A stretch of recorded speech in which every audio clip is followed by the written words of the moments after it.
اعوذ باللہ من السمیع العلیم من الشیطان الرجیم بسم اللہ الرحمن الرحیم الحمد للہ رب العالمین وصلی اللہ علی محمد وآلہ الطاہرین اللہم صل علی محمد وآل محمد وعجل فرجہ۔ ناظرین کرام، ایک مرتبہ پھر آپ کا میزبان اطہر عباس رضوی آپ کو حرم میں حضرت فاطمہ معصومہ سلام اللہ علیہا سے خوش آمدید کہتا ہے۔ اربعین کے حوالے سے ہمارے پروگرامز کا سلسلہ جاری ہے۔ کربلا میں لوگ وارد ہونا شروع ہو گئے ہیں۔ عشق حسینی کا کاروان رواں دواں ہے اور لوگ جونک در جونک پورے عالم سے اس وقت کربلا کی سرزمین پر وارد ہو رہا ہے۔ ایک عالم بیان کرتے ہیں کہ میں نے ایک مرتبہ کربلا کی زیارت کا قصد کیا۔ میں کربلا پہنچا، حالت متغیر تھی، تھکا ہوا تھا۔ سید الشہداء کا حرم دیکھا تو ساری تھکن دور ہو گئی۔ اذن دخول پڑھا، داخل حرم ہوا، کریا کیا، امام کی خدمت میں توسل کیا، زیارت کی اور ایک مقام پر بیٹھ گیا۔ امام کے روضے کو دیکھ رہا تھا، امام کی زری کو دیکھ رہا تھا، توسل کر رہا تھا کہ ایک مرتبہ مجھے اس کلاک ٹاور کی آواز آئی جو ہر گھنٹے پر صدا دیتا ہے۔ میں نے سنا کہ وہ برج، وہ ٹاور اس ایک گھنٹے پر بج رہا ہے، لیکن مجھ سے اس کے گھنٹے کی آواز نہیں آ رہی، بلکہ مجھے یہ صدا آ رہی ہے، حل من ناصر ینصرنا، حل من ناصر ینصرنا۔ میں ایک مرتبہ متوجہ ہوا کہ شاید دوسرے لوگ بھی آواز سن رہے ہوں، لیکن تمام زائرین معمول کے مطابق اپنی زیارت کر رہے تھے۔ بس مجھے محسوس ہوا کہ یہ آواز فقط مجھے آ رہی ہے روضہ حسین سے۔ میں ابھی یہ سوچ ہی رہا تھا کہ یہ آواز کس طرح کی آواز ہے، کیوں آج امام کے روضے سے حل من ناصر ینصرنا کی صدا بلند ہے، کہ ایک مرتبہ میں متوجہ ہوا کہ دوبارہ وہی گھنٹے کی آواز ابو الفضل العباس کے روضے سے بلند ہونا شروع ہوئی، اور مجھے اس گھنٹے کی آواز نہیں آ رہی، بلکہ آواز آ رہی ہے لبیک لبیک لبیک۔ میری آنکھوں سے آنسو جاری ہو گئے۔ میں سمجھ گیا کہ آج بھی امام کے روضے سے حل من ناصر ینصرنا کی آواز بلند ہے، اور عباس آج بھی لبیک کہہ رہے ہیں۔ آج جتنے بھی افراد نجف سے کربلا کی راہوں میں موجود ہیں اور لبیک یا حسین کی صدائیں بلند کر رہے ہیں، در حقیقت ابو الفضل العباس کی نیابت میں امام حسین کی حل من ناصر ینصرنا کی آواز پر لبیک کہہ رہے ہیں۔ آج بھی کاروان حسینی رواں دواں ہے اور اس کے سالار ابو الفضل العباس ہیں۔ پروردگار متعال سے دعا ہے کہ ہمیں بھی اس کاروان کا حصہ بننے کی توفیق عطا فرمائے۔ زیارت کی فضیلت پر، زیارت کے آثار پر گفتگو ہماری جاری ہے، اور ہمارے درمیان ہمارے نہایت ہی عزیز مہمان حجت الاسلام والمسلمین مصطفیٰ علی فخری صاحب موجود ہیں۔ سلام پیش کرتے ہیں آپ کی خدمت میں ایک مرتبہ پھر، اور آپ کو اپنے پروگرام میں خوش آمدید کہتے ہیں۔ وعلیکم السلام ورحمۃ اللہ وبرکاتہ۔ کیسی طبیعت ہے آپ کی؟ خیریت سے ہے؟ اللہ کا شکر ہے۔ جزاک اللہ، بہت بہت شکریہ کہ آپ ایک مرتبہ پھر آپ نے وقت نکالا اور ہمارے پروگرام میں تشریف لائے، بہت بہت شکریہ۔ قبلہ، ہماری گفتگو جاری تھی زیارت کے فضیلت کے حوالے سے۔ آپ نے اربعین پر بہت اچھی گفتگو کی کہ اربعین میں در حقیقت اس لفظ میں کیا اسرار موجود ہیں، پھر کلاً زیارت کی امام حسین کی کیا فضیلت ہے، اور پھر اربعین میں امام کی زیارت اور امام حسن عسکری علیہ الصلاۃ والسلام کی آپ نے حدیث کی طرف اشارہ کیا کہ مومن کی 5 نشانیاں آپ علیہ السلام نے فرمائیں، جس میں دوسری نشانی اربعین کی زیارت ہے، جو نماز 51 رکعت نماز کے بعد امام فرما رہے ہیں۔ یہاں سے خود اربعین کی زیارت کی فضیلت واقعاً واضح ہوتی ہے۔ فضیلت کے حوالے سے کچھ اور فرمانا چاہیں گے؟ جی، اعوذ باللہ من الشیطان الرجیم، بسم اللہ الرحمن الرحیم۔ الحمد لأہلہ والصلاة علی اہلہا، السلام علی الحسین وعلی علی بن الحسین وعلی اولاد الحسین وعلی اصحاب الحسین وعلی زوار الحسین۔ ہم کربلا کی طرف رواں دواں زائرین کے ساتھ سید الشہداء اور آپ کے اصحاب و انصار کی خدمت میں سلام اور درود بھیجتے ہیں، ان کی خدمت میں پیش کرتے ہیں، اور ساتھ میں یہ حدیث مجھے فضیلت زیارت کے بارے میں موجود وارد شدہ روایات اور احادیث کے درمیان میں یہ حدیث مجھے بہت ہی قیمتی لگی کہ مولا امام ششم نے فرمایا من زار، مولا امام رضا علیہ السلام نے فرمایا من زار قبر ابی عبداللہ الحسین بشط الفرات، جو شط فرات پر، فرات کے کنارے ابی عبداللہ الحسین علیہ السلام کی زیارت کرے تو کان کمن زار اللہ فوق عرشہ، تو گویا اس نے عرش پر اللہ تعالیٰ سے ملاقات کی ہے۔ اسی زمین میں ایک حدیث باقی ذریت پیغمبر کے بارے میں بھی ہے، من زار احد من ذریتی کمن زارنی ومن زارنی فقد زار اللہ عز وجل۔ ہاں، رسول کی یہ حدیث ہیں جس میں آپ نے فرمایا جس نے میری ذریت میں سے کسی کی زیارت کی تو اس نے میری زیارت کی ہے، اور جس نے میری زیارت کی اس نے اللہ تعالیٰ کی زیارت کی ہے۔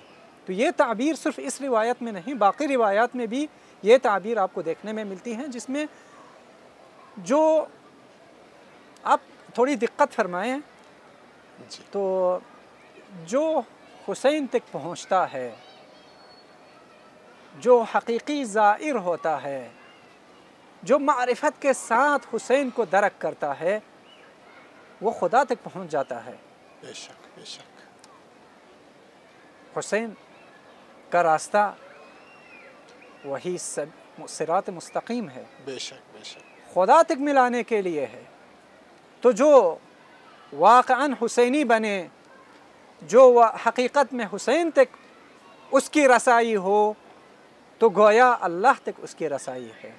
سبحان اللہ، بہت خوب۔ جو حسین تک اپنے کو پہنچانے میں کامیاب ہو جائے، وہ اللہ تک اپنے کو پہنچانے میں وہ کامیاب ہوا۔ دیکھیں حادثہ کربلا میں آپ ملاحظہ فرمائیں، حر نے کس تک پہنچایا خود کو؟ سبحان اللہ، بہت خوب، حسین تک پہنچائے، حقیقتاً خدا تک پہنچ۔ لیکن وہ کہاں پہ، کس مقام پہ پہنچے؟ وَلَا تَحْسَبَنَّ الَّذِينَ قُتِلُوا فِي سَبِيلِ اللَّهِ أَمْوَاتًا بَلْ أَحْيَاءٌ عِنْدَ رَبِّهِمْ يُرْزَقُونَ۔ حیات جاویدانی تک وہ پہنچ گئے۔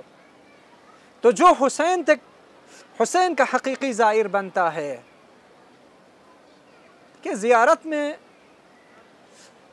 میں عام زائرین سے کہا کرتا ہوں، آپ ایسا نہ کریں آنکھیں ذریح چوم کر یا دروازے کا بوسہ لے کر آپ واپس آئے، نہیں، آپ محبوب کے پاس پہنچے ہیں، آپ معشوق کے پاس پہنچے ہیں، آپ عاشق ہیں، تو جلدی باہر نکلنے کی کوشش نہ کریں، دیکھ کر باہر نہ نکلے، دلی رابطہ برقرار کریں۔ کیوں؟ مولا امام ہشتم کی زیارت میں یہ جملے موجود ہیں، اشہد انک تسمع کلامی سلامی وترد جوابی۔ مولا یہ میرا عقیدہ ہے کہ تو میری باتوں کو سنتا ہے اور میرے سلام کا جواب بھی دیتا ہے۔ جب زندہ انسان پر سلام کیا جاتا ہے تو جواب دینا فرض ہے، واجب ہے، لیکن ہمارے کانوں پر پردے لگے ہوئے ہیں، اس لیے ہم سن نہیں پاتے۔ یہ ہماری کمزوری ہے، یہ ہماری کم ظرفی ہے۔ ایسے متعدد لوگ گزرے ہیں یا اب بھی ہوں گے ہمارے درمیان میں، وہ سلام کرتے ہیں اور مولا سے جواب لیتے ہیں، سنتے بھی ہیں، ان کی سماعتیں اس حد تک قوی ہیں کہ وہ سنتے ہیں۔ آیت اللہ بہاء الدینی کے بارے میں یہ جملہ معروف ہے، یہ کرامت آپ کہہ دیں کہ حرم میں مولا امام ہشتم کی زیارت کے لیے آپ جاتے تو بعض اوقات حرم کے مین گیٹ سے، مین دروازے سے داخل ہو کر چند قدم چل کے سلام کر کے واپس آتے، کبھی